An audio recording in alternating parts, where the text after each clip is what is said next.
si Teacher Ronald Sigalarpe. Ngayon, bago tayo dumako sa ating diskusyon, mananalangin muna tayo.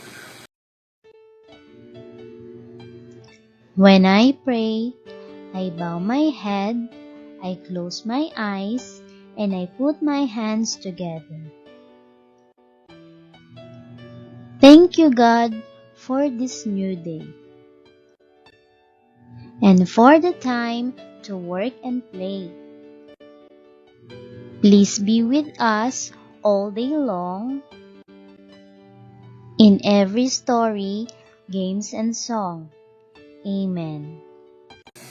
Okay. Bago tayo dumako sa ating diskusyon, mag-energizer muna tayo para may gana kayo makinig sa ating diskusyon. Pagpasok mo pa lang, gumalaw ang gabi. Sa ilalim ng ilaw, ikaw ang sinisigawi. Hakbang mo'y diretsyo, walang alinlangan. Sa bawat galaw mo, bagsak ang dahilan. Kumpas ng musika, hawak mo ang sandali. Isang tingin mo lang, ako'y bumibigay din. Wala nang salitang kailangan pa. Sayaw mo pa lang, sagot na sa lahat. Hawak mo ang beat, hawak mo ang gabi. Sa bawat galaw mo, ako'y nabibi. Hawak mo ang beat, huwag mong bibitawan. Hanggang sa huling tugtog ng sayawan. Hawak mo ang beat, sa ilaw at dilim. Ikaw ang ritmo ng damdamin. Hawak mo ang beat, dito sa pista. Ikaw ang dahilan, bakit sumisigla. Okay. Ang ating topic ngayon ay pag-unawa sa banghay ng kwentong bayan. Ano nga ba ang banghay? Ang banghay, ito ay pagka-sunod-sunod. Meron itong simula, gitna, at wakas. Ang simula, ito ay introduction ng kwento.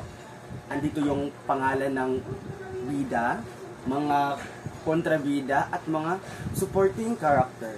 Ang gitna, dito naman ay kung may mga nangyayari, andito yung may nadisgrasya o aksidente. At dito naman sa wakas, ito ay magandang wakas ba or masamang wakas. At panghuli nito, meron itong aral sa buong kwento. Ngayon bata, magbabasa tayo ng kwento. Dito naman ay ating tatalakayin kung nasaan dito ang simula, gitna, at wakas. Ngayon, magbabasa tayo ng kwento. Ang pamagat ng kwento ay Ang Mabait na Ibon. Isang araw, may maliit na ibon na nahulog sa puno. Tinulungan siya ng batang lalaki na nagngangalang Juan. Inalagaan ni Juan ang ibon hanggang gumaling ito. Nang malakas ang bagyo, tinulungan ng ibon si Juan na makahanap ng ligtas na lugar. Sa maliit na kabutihan, may malaking balik. Okay. Dito mga bata, i-identify natin dito kung nasaan ang simula, gitna, at wakas. Nasaan ba dito ang simula? Ang simula dito ay may maliit na ibon na nahulog sa puno. Tinulungan siya ng batang lalaki na nagngangalan si Juan. Diyan ang simula. Meron itong pangalan ng bida. At asa naman dito ang gitna? Ang gitna dito ay inalagaan ni Juan ang ibon hanggang gumaling ito. Nang malakas ang bagyo, tinulungan ng ibon si Juan na makahanap ng ligtas na lugar. Ang gitna, dito naman ay may nangyayari. Ano ba ang nangyari dito? May malakas ang ulan. Tinulungan ng ibon si Juan.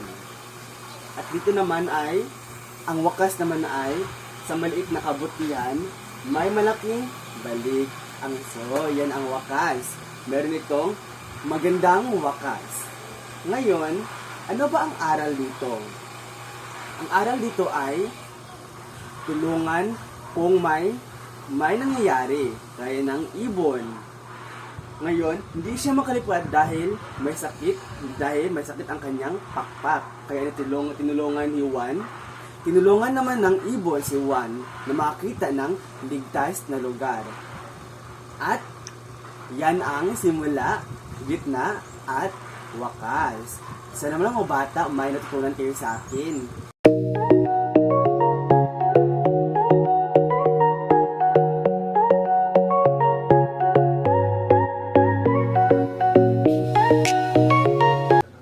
Mga bata, alam niyo ba ang kwento ng leon at ang daga? Ngayon, sa ating aktibidad natin, tutukoyin niyo kung nasaan dito ang simula, gitna, at wakas. Nasaan ba dito ang simula? Ito ba? Ito ba? Ito?